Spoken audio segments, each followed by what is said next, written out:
नहीं।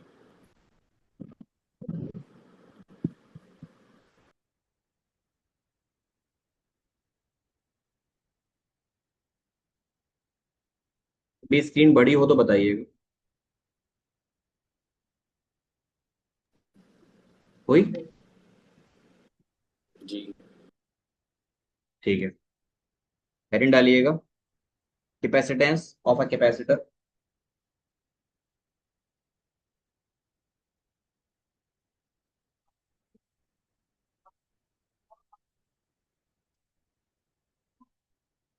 Next heading है हमारी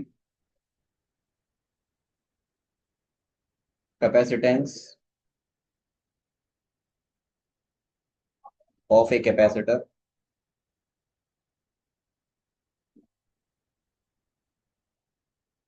when a dielectric medium, when a dielectric medium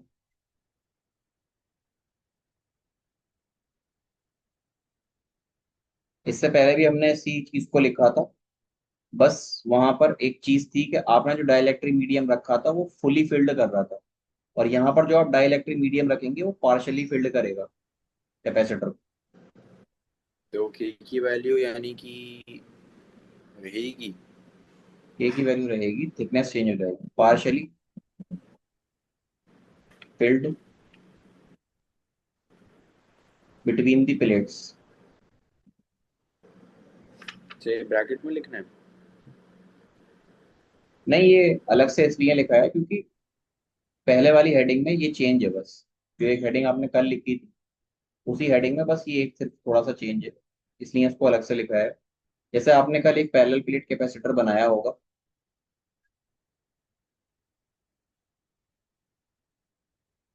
तो उसका नाम आपने दिया होगा X Y. This is X and this is Y. इसके ऊपर आपके चार्ज आए होंगे, plus plus plus plus plus. इस तरीके से चार्जेस आए होंगे, और बीच में आपने एक डाई इलेक्ट्रिक इंसर्ट किया। पहला डाई इलेक्ट्रिक जो किया था वो बिल्कुल यहाँ से यहाँ तक रखा हुआ था। इस बार जो डाई इलेक्ट्रिक आप इंसर्ट कर रहे हो वो डाई इलेक्ट्रिक थोड़ा सा गैप है उसमें। उसकी वैल्यू है के, इसकी थिकनेस है डी। ठीक है। और थिकनेस टी लीजिएगा, डी मत लीजिएगा, टी पूरी डिस्टेंस लीजिएगा। जो इसकी थिकनेस है वो है स्मॉल टी, और यहाँ से यहाँ तक की जो डिस्टेंस है वो है डी, एक प्लेट से दूसरे प्लेट के बीच की। ठीक है। जी सर।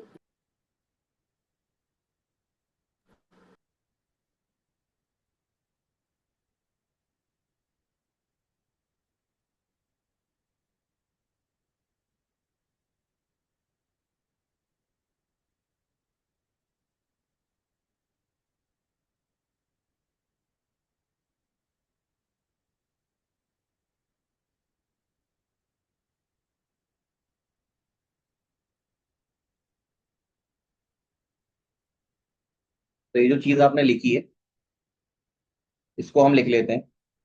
मैं बोल रहा हूँ, आप लिख लीजिएगा, ठीक है। क्या हो गया?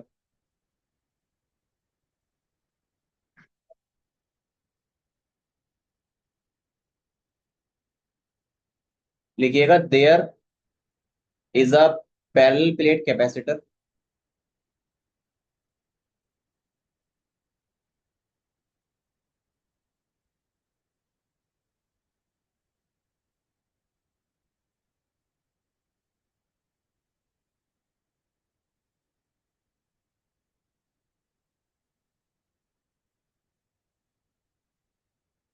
There is a parallel plate capacitor and the distance between the plate is small D.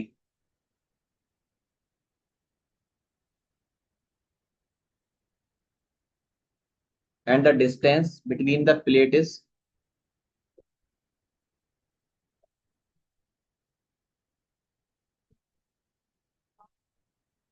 Small D.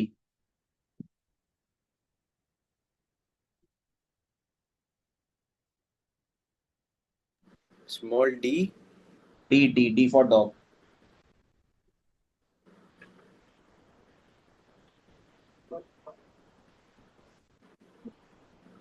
and the area of the plate is capital A.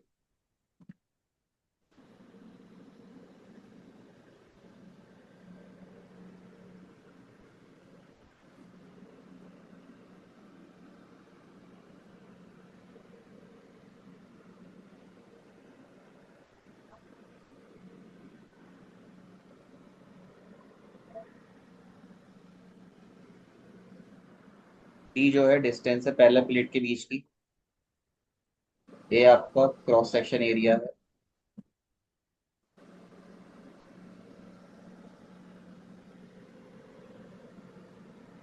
Plate का। क्यू लिखिएगा। चार्ज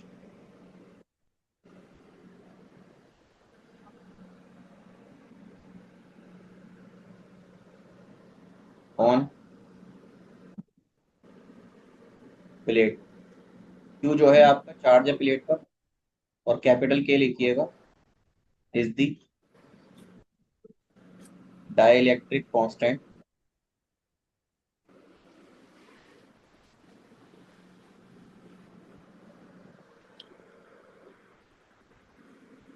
ऑफ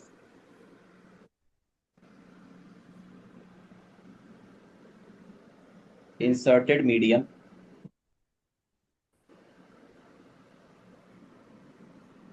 टी लिखिएगा thickness of the dielectric thickness of the dielectric. ठीक है। जी।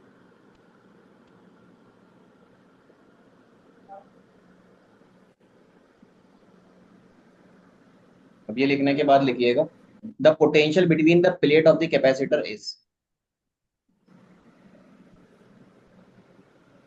Thickness of the. The potential sir वो last line क्या थी? The thickness of the. Last line में T था ना, टी। नहीं नहीं नहीं, T is the thickness of the. Thickness of the dielectric medium.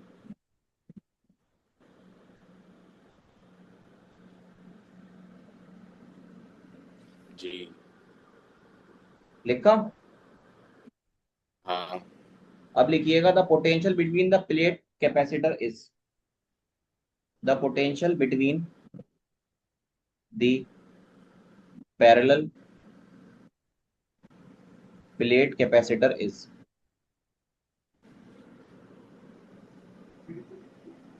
जो पोटेंशियल होगा वो कितना होगा, अब यहां से लिखिएगा आप इसको। जो टोटल पोटेंशियल होगा वो होगा पोटेंशियल जितना एयर में है प्लस जितना पोटेंशियल मीडियम का है। अब पोटेंशियल एयर का कैसे निकालेंगे, उसके लिए आप लिखिएगा इलेक्ट्रिक फील्ड जितनी एयर में है इनटू जो एयर में बचा हुआ हिस्सा है। बेसिकली आपका टोटल हिस्सा तो ये था, डिस्टेंस है डी। अब आपने बीच में कोई मीडियम इंट्रोड्यूस कर दिया तो एयर कितने में बची। अगर मीडियम की थिकनेस टी है तो एयर कितने हिस्से में बचेगी। एयर जो बचेगी वो बचेगी डी माइनस टी वाले हिस्से में, प्लस जी। मीडियम का पोटेंशियल कैसे निकालेंगे, इलेक्ट्रिक फील्ड मीडियम की कितनी है into thickness of the medium. ये मैंने कैसे लिखा है मालूम है, ये लिखने के पीछे रीजन है, एक फॉर्मूला। इलेक्ट्रिक फील्ड जो होती है वो होती है पोटेंशियल अपॉन लेंथ के। तो यहाँ से जो पोटेंशियल है आपका वो किसके बराबर आ जाएगा, इलेक्ट्रिक फील्ड इंटू लेंथ के बराबर आ जाएगा। तो आपने लिखा total potential V air plus V medium. Air का पोटेंशियल कैसे निकालेंगे, E air into D minus T, और इसका निकालेंगे E medium into T. T is the thickness of this dielectric. ठीक है। जी सर। अब इलेक्ट्रिक फील्ड का फॉर्मूला अगर आपको याद हो एयर के लिए तो वो हो जाएगा sigma upon epsilon not in bracket D minus T. यहां पर जो फॉर्मूला आएगा मीडियम के लिए उसकी इलेक्ट्रिक फील्ड निकालते हैं सिग्मा अपॉन के एप्सिलॉन नॉट इंटू टी, अगर आपको याद हो तो। याद है। हाँ याद है यहां सर। से यहां से आप कांस्टेंट ले सकते हैं सिग्मा अपॉन एप्सिलॉन नॉट। तो आपका क्या बचेगा? आपका बचेगा D minus T plus T upon के। ठीक है। जी। आपने आपने वी की वैल्यू निकाल ली, वी इसके बराबर है। अब जैसे ओम्स लॉ होता, उसी के अकॉर्डिंग मैंने आपको एक लॉ पढ़ाया था, अगर आपको वो लॉ याद हो।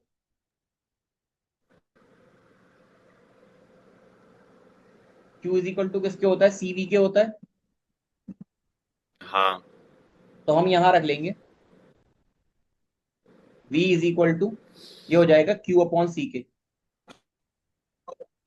देख सकते हैं। जी सर, लिख सकते हैं। अब आप सी की वैल्यू डालेंगे,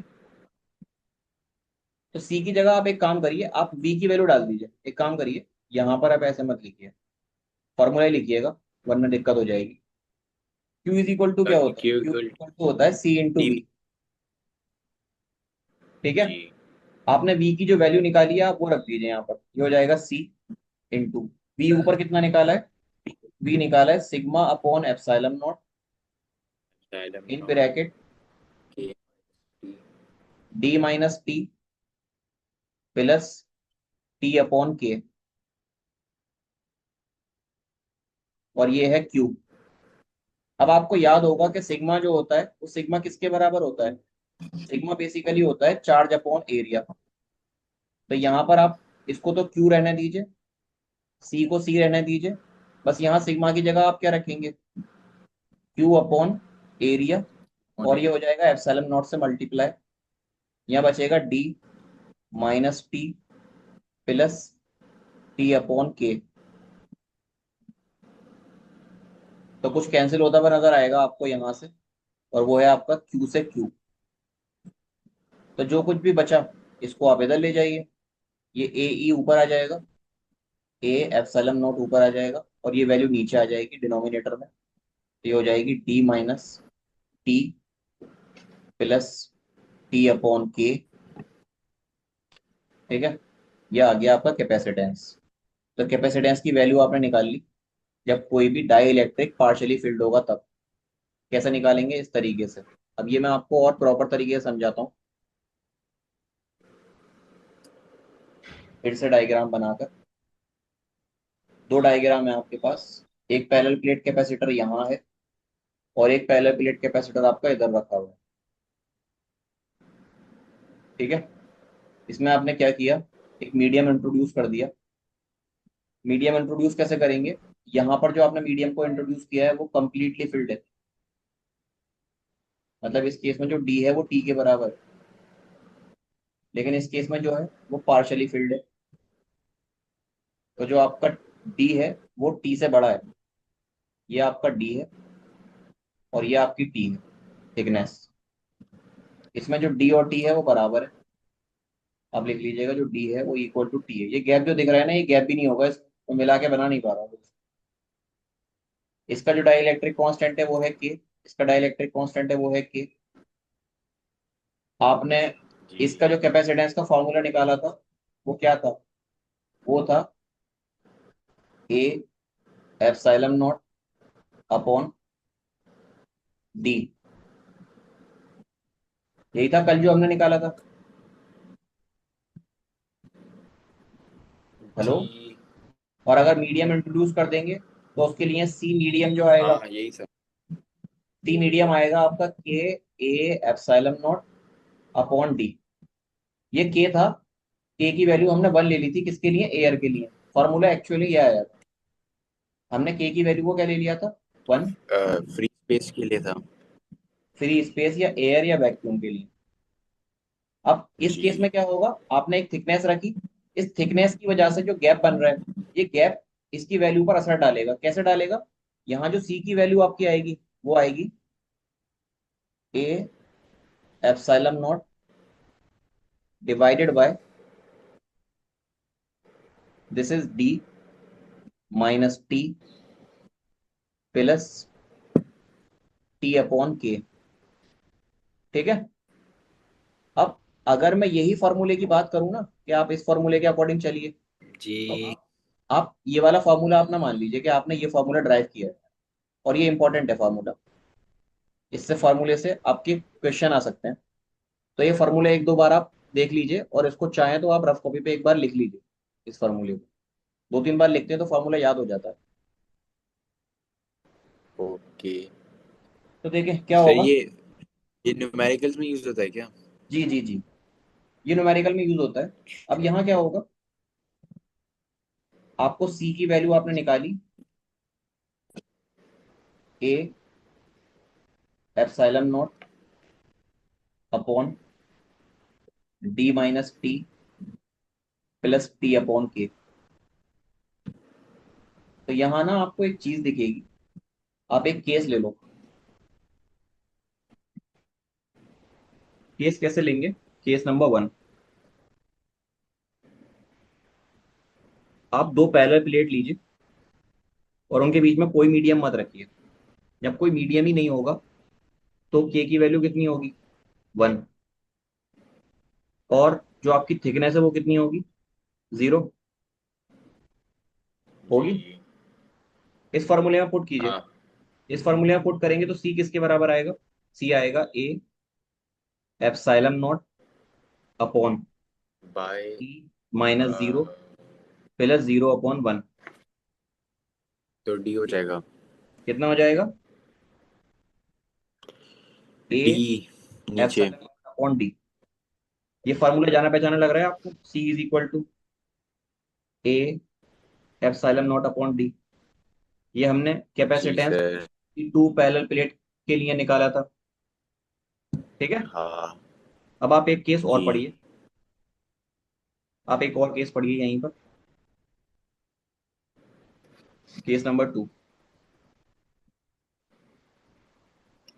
केस नंबर टू में आपने क्या करना है, उसी फॉर्मूले में एक डाइलेक्ट्रिक इंट्रोड्यूस करना है, जो कि बिल्कुल इसको मुकम्मल तौर पे भर देगा। ये के है और ये पूरी तरह से इसको फिल कर देगा। इसका मतलब आपका डी जो है वो किसके बराबर है? टी के। या कह लीजिए टी जो है वो डी के बराबर है। तो सी कैसे निकालते हैं? सी का formula, C is equal to A epsilon naught upon D minus T plus T upon K. Now what you have to do, आपको टी की जगह डी रखना है। तो ये हो जाएगा A epsilon naught upon D minus D plus D upon K. तो आप देखिए ये कैंसिल हो जाएगा। आपके पास क्या बचेगा? ए epsilon naught divided by D upon के। इस के को ऊपर ले जाइए तो ये बन जाएगा K A epsilon naught divided by D, which means your C is equivalent to K A epsilon naught upon D. Into D upon D. आ रही है बात समझ में? जी। तो ये केसेस समझ में आए आपके? ये वही फॉर्मूला बन गया। अब अगर आप यहां से हटा दो इसको तो के की वैल्यू कितनी हो जाएगी? वन। अगर आप यहाँ कंडक्टर रखोगे तो की वैल्यू कितनी हो जाएगी? इन्फिनिटी। वन। नहीं, के की वैल्यू फॉर कंडक्टर या मेटल क्या होती है? मेटलिक कंडक्टर के लिए जो के होता है वो इन्फिनिटी होता है। अब अगर यहाँ इन्फिनिटी ओके। रखोगे तो कैपेसिटेंस की वैल्यू कितनी आएगी? इन्फिनिटी। यानी कितना चार्ज होल्ड कर सकता है वो? इनफाइनाइट चार्ज होल्ड कर सकता है। समझ रहे हैं? हाँ सर। जी। ये फॉर्मूले ध्यान रहेंगे आपको? जी। अब देखिए यहां पर एक केस पढ़ते हैं, अलग special case.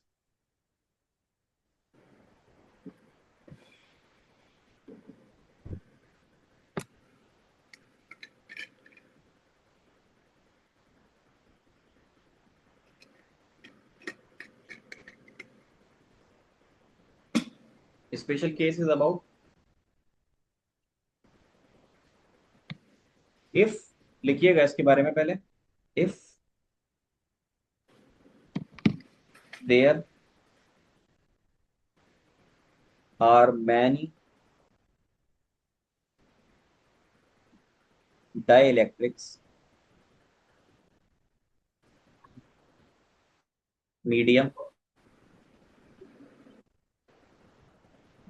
Placed between the two parallel plates. ठीक है, जिनकी थिकनेस क्या क्या है, whose thickness are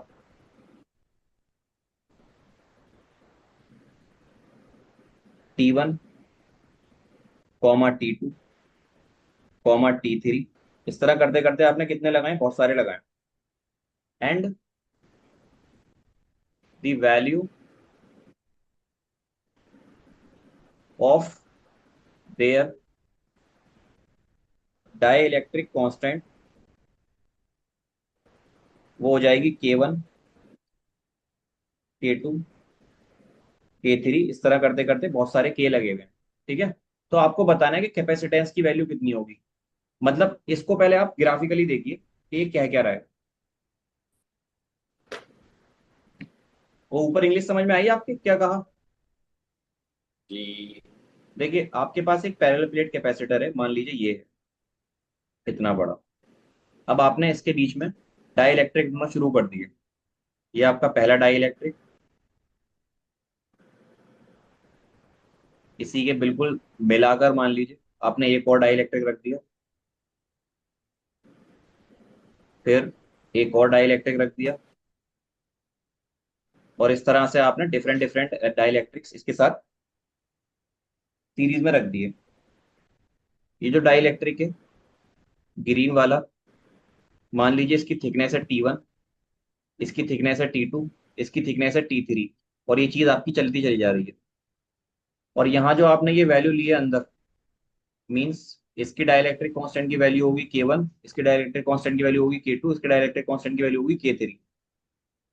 तो अब क्या होगा, आपका जो कैपेसिटेंस है वो चेंज हो जाएगा। एक डाइलेक्ट्रिक मीडियम इंट्रोड्यूस करने से फॉर्मूला क्या आता है? फॉर्मूला आता है C = A epsilon naught upon D - T plus T/K। यही आता है। हाँ इसका मतलब ये हो गया कि जो थिकनेस है, thickness of the dielectric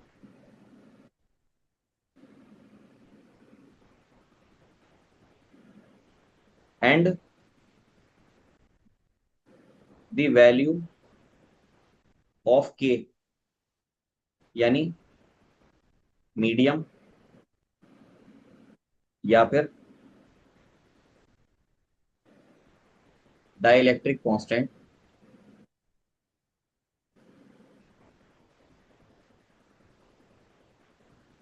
is alter the value of the capacitance. Capacitance की वैल्यू कौन कौन बदल रहे हैं? जो आपने मीडियम इंट्रोड्यूस कराया उसका K और उसकी थिकनेस, इन दो चीजों पर डिपेंड कर रही है इसकी वैल्यू। आप देखिए यहाँ थिकनेस और ये K, ये इसकी वैल्यू को चेंज कर रहे हैं। ठीक है, जी। अगर आप जी। फिक्स रखते हैं बाकी सारी चीजों को, तो जो नया कैपेसिटेंस का आपका वैल्यू आएगा ना, उसमें क्या होगा, आपका जो कैपिटल C आएगा वो आएगा, देखिए A ऐसे ही रहेगा, एप्सिलॉन नॉट, एप्सिलॉन नॉट भी ऐसे ही रहेगा, नीचे आपका D भी ऐसा ही रहेगा। लेकिन D के बाद जो माइनस करेंगे ना आप, वो सारी थिकनेस को जोड़ दीजिएगा, T1 plus T2 plus T3। इस तरह करते करते सारी थिकनेस जोड़ेंगी, और यहाँ लिखिएगा प्लस जी। इधर की तरफ T1/K1 plus T2/K2 plus T3/K3। इनको अलग से जोड़ दीजिएगा। तो बेसिकली आप कर क्या रहे हो, ओके। आप यहाँ पर सारी थिकनेस, जिसको मैं T बोल सकता हूँ, और ये पूरा क्या है, ये T/K का समेशन है। यहाँ समेशन ऑफ टी है, सारी थिकनेस का सम, और यहाँ समेशन ऑफ टी अपॉन के, डी में से माइनस कर रहे हैं। तो ये आपका किसका केस है? अगर आपके बहुत सारे dielectric different different thickness के different different dielectric values के और arrange in the capacitor in series, ठीक है, तो आप कैसे लिखेंगे? इस सीरीज तरीके में से होगा तो लिखेंगे। ऐसे समझ लिखेंगे। समझ में आया? जी। जी। ठीक है, कुछ पूछना है इसमें? सर यानी कि ये जो कैपेसिटर वाला जो ये वाला जो इक्वेशन है सीरीज में ओनली एप्लीकेबल है।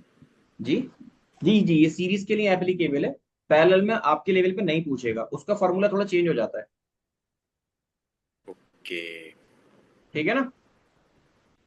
जी सर। ठीक है, अब मैं आपको एक काम देता हूं, और वो काम ये है कि आपने ये पढ़ा होगा, बहुत सारे रेजिस्टेंस ऐसे, फिर एक रेजिस्टेंस ऐसे, और फिर एक रेजिस्टेंस ऐसे लगा हुआ है। तो इन रेजिस्टेंस को आप सीरीज रेजिस्टेंस बोलते होंगे, R1, R2, R3। और अगर इन सबका एक रेजिस्टेंस आप निकालते तो उसको बोलते हैं R इक्विवेलेंट। तो उसको कैसे निकालते हैं सीरीज कॉम्बिनेशन में?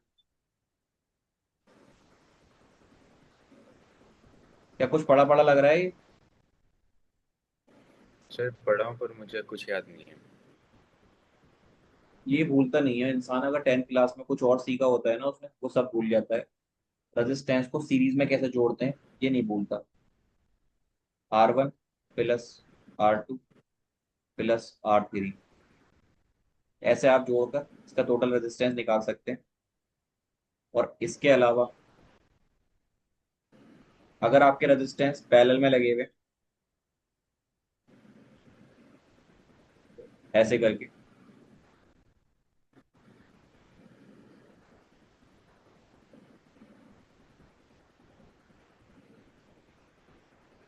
इसकी वैल्यू R1 है, इसकी वैल्यू R2 है, इसकी वैल्यू R3 है, और आपको निकालना है R इक्विवेलेंट। तो आप R इक्विवेलेंट ना निकालकर 1/R इक्विवेलेंट निकालते हैं, जो कि होता है 1/R1 plus 1/R2 plus 1/R3। और इस कॉम्बिनेशन को हम क्या बोलते हैं? Parallel combination. नहीं पढ़ा? पढ़ा हूँ। अगर नहीं पढ़ा कोई बात नहीं, मैं इससे रिलेट करके पढ़ाऊंगा, ये नहीं पढ़ाऊंगा आप, ये थर्ड चैप्टर में पढ़ेंगे आप। इससे रिलेट कर कर मैं आपको कैपेसिटेंस को जोड़ना सिखाऊंगा। क्या सीरीज में कैपेसिटेंस कैसे लगे हुए होते हैं? देखो, एक कैपेसिटेंस ऐसे लगा हुआ है, उसी के साथ एक कैपेसिटेंस आपने ऐसे लगा दिया, फिर एक और लगा दिया, ठीक है, तो ये आपका C1 है, ये C2 है, ये C3 है। तो इन सब की वजह से एक कैपेसिटेंस की वैल्यू कुछ ना कुछ C के बराबर आएगी, तो वो वैल्यू आपको निकालनी होती है। इसी तरह आपके पैरेलल में लगे होते हैं कैपेसिटेंस, एक एक ऐसे और एक ऐसे। तो ये ultimately this is your C1, this is your C2, this is your C3। तो ये अरेंजमेंट कैसा है आपका? This is your parallel arrangement and this is your series arrangement. ठीक है, तो कल हम इसको डिटेल में पढ़ेंगे। अरे हाँ, ओके। ऑनेस्टली बताइए, आपने सही में ये चीज नहीं देखी इससे पहले? देखिए। भूल गए? जी। भूल गए हैं क्या? हाँ।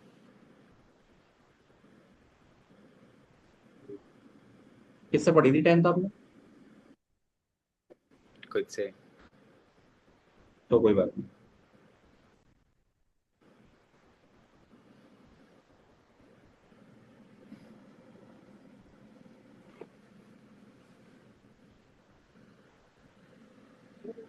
ये जो फॉर्मूले मैंने इस चैप्टर के लिखा है, अब हम बिल्कुल लास्ट की तरफ चल रहे हैं। कल ये चैप्टर वाइंड अप हो जाएगा आपका, मतलब अपने हैंड से वाइंड अप हो जाएगा। कल ओके। आपकी एक लास्ट क्लास रहेगी।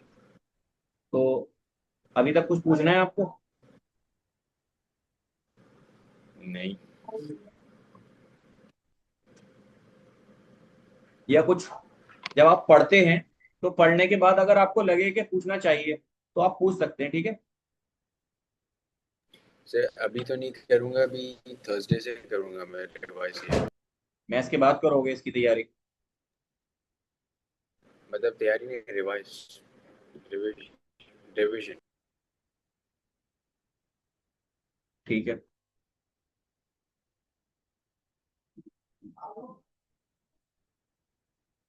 हम मिलेंगे कल।